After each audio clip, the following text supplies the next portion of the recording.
1 cup चावलों के ऊपर डालें 1 कप मैक्रोनी और ये शानदार और लाजवाब सी रेसिपी तैयार करें जो बनाना बहुत आसान है।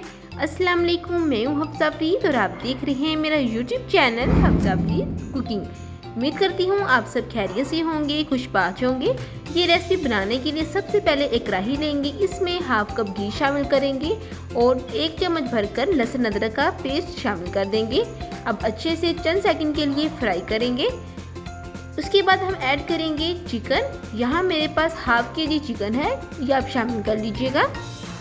अब आपने चिकन को अच्छे से फ्राई करना है। फ्लेम आपने लो टू मीडियम रखना है। जैसे जैसे आप चिकन को फ्राई करेंगे ये अपना पानी छोड़ेगा। आपने तब तक फ्राई करना है जब तक इसका पानी अच्छे से खुश्क ना हो जाए। तो देखिए तकरीबन 3 से 4 मिनट हो चुके हैं, चिकन का कलर भी चेंज हो गया है। इस पॉइंट पर हम शामिल करेंगे एक बड़े साइज़ का प्याज, जिसको मैंने अच्छे से बारीक बारीक चॉप कर लिया है। इसको आपने लाइट सोटे करना है। तो देखिए प्याज जो है वो लाइट सोटे हो चुके हैं। प्याजों का कलर आपने चेंज नहीं करना, बस हल्का सा फ्राई करना है। इसके बाद आपने एक दरमियानी साइज़ का टमाटर ऐड कर देना है। 3 से 4 अदद सब्ज़ मिर्ची अच्छे से चॉप करके शामिल कर लीजिएगा। चंद सेकंड इनको भी आपने सोटे करना है। उसके बाद हम चंद मसाले शामिल करेंगे जो बहुत ही आसान से हैं।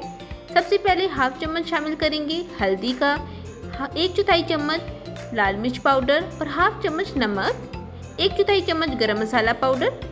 बस यही मसाले आपने शामिल करने हैं। नमक मिर्च आप अपने टेस्ट के मुताबिक कम या ज़्यादा कर सकते हैं।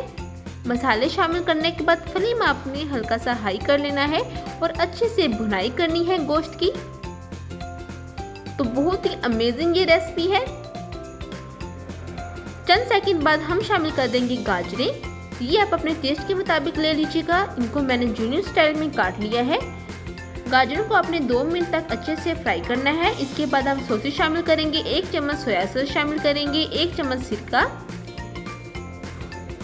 अच्छे से हम इनको मिक्स कर लेंगे।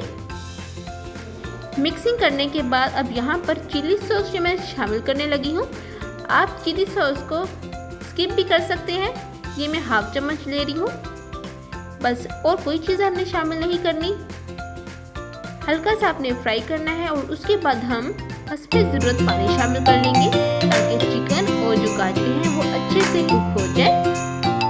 फ्लेम अब आपने बिल्कुल मीडियम कर देना है और यहाँ पर हाफ कप पानी शामिल कर लेंगे और कवर करके रख देंगे ताकि चिकन अच्छे से कुक हो जाए। कवर कर देंगे।